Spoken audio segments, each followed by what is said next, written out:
अकीदा व अमल के लिहाज से जो लोग सच्चे हैं, उनकी बज़्म, उनकी जमात, उनकी हिज़्ब, ये सारे मानी इकट्ठे करें तो एक ही बात सामने आती है। अगर दीन है तो दीन भी माहे मदीना सल्लल्लाहु अलैहि वसल्लम ने दिया है। कुरान है तो अला क़ल्बिका लितकूना मिनल मुनज़िरीन। अगर सीना मुस्तफ़ा सल्लल्लाहु अलैहि वसल्लम ना होता तो कुरान कहां उतरता? उससे तो पहाड़ भी रेजा रेजा हो जाते। जमात को जमात मिली, इज्तिमाइयत मिली, तो वो माहे मदीना सल्लल्लाहु अलैहि वसल्लम के दर से मिली। तो सारे मजमूओं का खुलासा ये है कि ऐ लोगो, सैयदुल मुरसलीन खातमुन नबिय्यीन अहमद मुज्तबा जनाबे मुहम्मद मुस्तफ़ा सल्लल्लाहु अलैहि वसल्लम की दहलीज पे झुक जाओ, इनके दर को चूम लो और आगे वला तफर्रकू, इस दर से छोड़ के कहीं और दरवाजा ना देखो। वातसिमू बिहब्लिल्लाहि जमीआ, जिनके हाथ में रस्सी ना हो वो नया फिरका तो बना सकते हैं, मगर वो दावत इत्तिहाद नहीं दे सकते। चूंकि वातसिमू बिहब्लिल्लाहि जमीआ ने लफ्ज जमीआ ये हाल है। और देखना, ग्रामर की बातें वैसे आवाम को तो मुश्किल ही लगती हैं, लेकिन इसके बगैर मतलब यहां से समझ नहीं आ सकता। जमीया एक मतलब है कि ये फाइल से हाल है, दूसरा के मफूल से हाल है। और हाल वाला माना जब साथ होगा पकड़ने के साथ, कि पकड़ने का तरीका क्या है, हबलुल्लाह को पकड़ने का तरीका क्या है, हबलुल्लाह के तय्युन के साथ उसको पकड़ने का तरीका जो कुरान ने बताया है, उस पर कायम रहेंगे तो फिरका वारियत नहीं होगी। उस तरीके को छोड़ देंगे तो फिर इंतशार होगा, इफ्तिराक होगा। मैं आसानी से जमीआ के लफ्ज की तरफ आपकी तवज्जो मबजूल कराना चाहता हूं। सबसे पहले अगर हम इसको फाइल से हाल बनाएं, जो वातसिमू का फाइल है, वो कौन है? हमें खिताब है, उम्मत को खिताब है, पकड़ने वालों को खिताब है कि पकड़ लो। लेकिन ऐसे नहीं, शर्त है, हाल कैद बनता है। किस हालत में पकड़ना मोतबर होगा? जमीया, जब हालते इज्तिमाइयत होगी, पकड़ने वालों के अंदर इज्तिमाइयत होगी, तो फिर पकड़ना बरहक करार पाएगा। और अगर पकड़ने वालों में इज्तिमाइयत नहीं होगी तो फिर पकड़ना दुरुस्ती नहीं है। आगे फिर वला तफर्रकू कैसे है? तफसीर मज़हरी में इस हकीकत को यूं बयान किया गया, फला तकदीर कौनी हालम मिनल फाइल माना हो हाला कौनकुम मुज्तमिईन फिल इत्तिसाम, यानी खुजू फी तफसीर किताबिल्लाहि व तावीलिही मज्तमा अलैहिल उम्मा, के कुरान समझते वक्त वो मतलब और माना लो जो सारी उम्मत जिस पे जमा है। आज गामदियत है, परवेजियत है, मौदूदियत है, अपने जहन से घड़ के एक बात कुरान की तफसीर करार देते हैं, ना उस पर हदीस है, ना कोई आयत है, ना ही उस पर इजमाए उम्मत है, और तबलीग ये कर रहे हैं वातसिमू बिहब्लिल्लाहि जमीआ। जब कुरान से कोई मतलब ही अपना मन घड़त ले रहा है, कुरान से मफहूम ही लेते वक्त वो मफहूम नहीं ले रहा जिस पर उम्मत का माजी में इजमा हो चुका हो, तो फिर जमीया का माने नहीं पाया गया। वातसिमू बिहब्लिल्लाहि जमीआ मतलब यह है कि कुरान का मतलब वो लोग जिस पर इजमाई उम्मत है। तो जिसने इजमाई उम्मत से हट के माना लिया उसने नया फिरका बनाया। वो वातासिमू वाला नहीं है, वातासिमू का दुश्मन है। और अगर इसको बिहबलिल्लाह यानी मफऊल से हाल बनाए तो फिर अला तकदीर अन यकून हालम मिनल मफऊल फलमाना यतसिमू बेजमी किताबिल्लाह। अब देखो कैसे निखर के बात सामने आएगी। कहा रस्सी सारी पकड़ो, रस्सी है कुरान। ये नहीं कि एक मानो आज दूसरी छोड़ दो, 13वां पारा मानो 30वां छोड़ दो। एक चीज को मान लो, दूसरी चीज को छोड़ दो। अपनी पसंद और नापसंद पर कुरान को हासिल करो, कुरान पे अमल करो। फरमाया ऐसा नहीं होना चाहिए। वला तकूलू नुमिनु बिबादिल किताब व नकफुरु बिबाद, कि हम बाज तो मानते हैं बाज नहीं मानते। तो अगर ऐसा है तो फिर जमिया नहीं है, फिर हबलिल्लाह जमिया नहीं है, फिर रस्सी थोड़ी सी पकड़ी है, सारी नहीं पकड़ी। अरे कुरान कुछ मान ले कुछ ना माने तो बंदा मोमिन ही नहीं होता। वहदत कहां से आएगी? इस बुनियाद पर मैं पूरे वसूख के साथ तमाम फिरकों और तमाम जो इनफिरादी राहें और पगडंडियां बनाने वाले लोग हैं उनको चैलेंज कर रहा हूं कि जमिया के मफहूम को अगर सामने रखकर वाता से मुंह का मतलब देखा जाए तो पूरा मतलब सिर्फ अहले सुन्नत में नजर आता है। अब यहां पर इस चीज को समझाने के लिए एक हदीस से मिसाल पेश करता हूं। हमारे आका सल्लल्लाहु अलैहि वसल्लम का फरमान सही मुस्लिम शरीफ में है। रसूल पाक सल्लल्लाहु अलैहि वसल्लम ने यह इरशाद फरमाया सही मुस्लिम शरीफ के अंदर,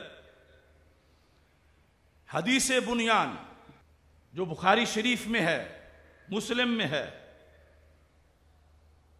तवज्जो करना, चूंकि आगे है वला तफर्रकू, ये तफसीर कुशैरी पढ़ी है। इमाम कुशैरी कहते हैं कि जिस चीज से रब ने रोका है वो शिरक तो नहीं मगर शिरक के करीब पहुंचने वाली है। तो हमें अपनी जिंदगी में वला तफर्रकू में जो तफर्रकू है उससे बच के रहना है और ला तफर्रकू पे अमल करना है। और ये याद रखें, ला तफर्रकू असल में था ला ततफर्रकू, एक था जो दूसरा था वो गिरा, ला तफर्रकू। ला तफर्रकू बचना है फिरका वारियत से, बचना है मज़मूम इख्तिलाफ से। अल्लाह का करोड़ों बार शुक्र है, अगर ला तफर्रकू पे अमल देखना है तो इमाम अहमद रजा बरेलवी को देखो। मेरे आका सल्लल्लाहु अलैहि वसल्लम का फरमान है, अल मुमिनु लिल मुमिनी कल बुनियान यशुद्दु बादुहु बादा सुम्मा शब्बा का बैना असाबिही। रसूल अकरम नूर मुजस्सम शफी मुअज्जम सल्लल्लाहु अलैहि वसल्लम ने उम्मते मुस्लिमा की वहदत बयान करते हुए फरमाया कि मुसलमान आपस में यूं हैं जैसे एक इमारत होती है, इमारत में दीवारें हैं, दीवारों में ईंटें हैं। सारी चीज यहां से ही समझ आ जाएगी। अगर ईंट दूसरी ईंट के करीब ना आए तो क्या दीवार बन सकती है? कुर्ब होगा, ईंट ईंट के साथ आएगी, फिर दीवार बनेगी, फिर पूरी बिल्डिंग होगी, वहदत आ जाएगी। ये एक इमारत है। हमारे आका सल्लल्लाहु अलैहि वसल्लम ने यूं उंगलियां उंगलियों में डाली, इस तरह करके ये बता दिया मोमिन मोमिन के लिहाज से वहदत तब बनेगी जब एक ईंट दूसरी ईंट का बोझ उठाएगी, एक ईंट अपना बोझ अगर किसी पे डाल रही है तो किसी का भी उठाएगी।